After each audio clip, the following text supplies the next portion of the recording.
Eu tenho essa bandejinha em madeira que eu quero forrar o fundo.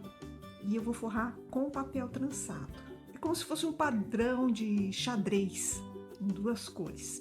Eu vou utilizar esse papel colorido que eu tenho aqui. Tem várias cores, eu vou escolher 2 cores e vou fazer o trançado para colocar no fundo dessa caixinha.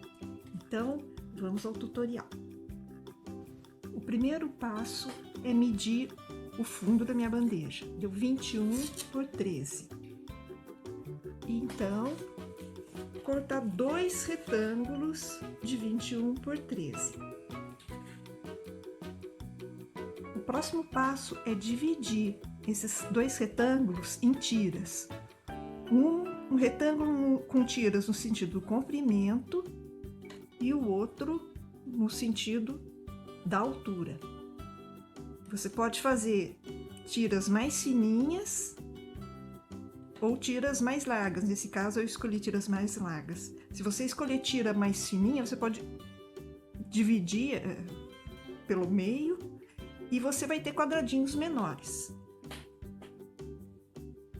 Depois que a gente cortou as tiras, a gente vai começar a trabalhar pelo avesso, porque se tiver marca de lápis, as 2 folhas vão ficar pelo avesso. Eu recomendo também que você pregue com durex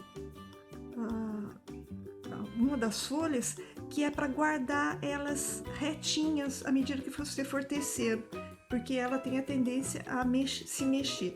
Então a gente vai começar a tecer as tiras.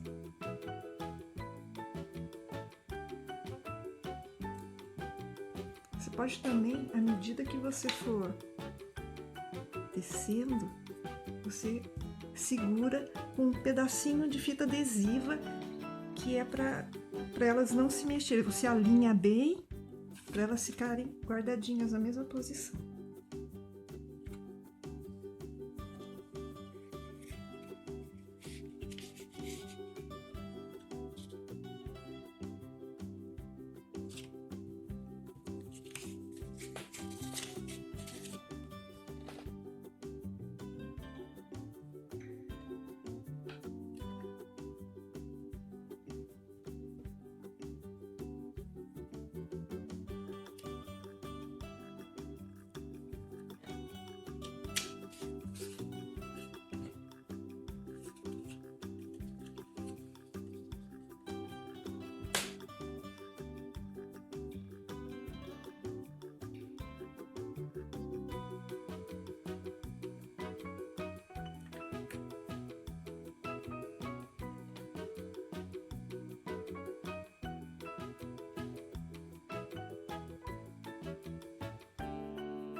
Depois que você fez a sua tecelagem básica, né, o seu xadrez, você pode incrementar a sua peça colocando tiras de outra cor.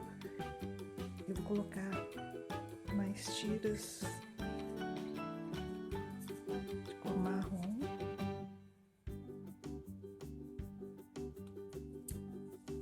E você pode continuar tecendo.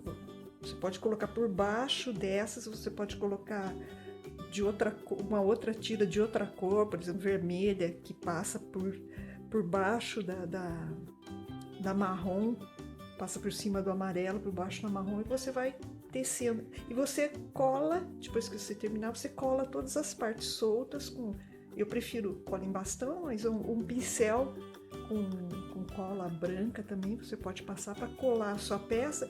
Então, esse é o resultado final.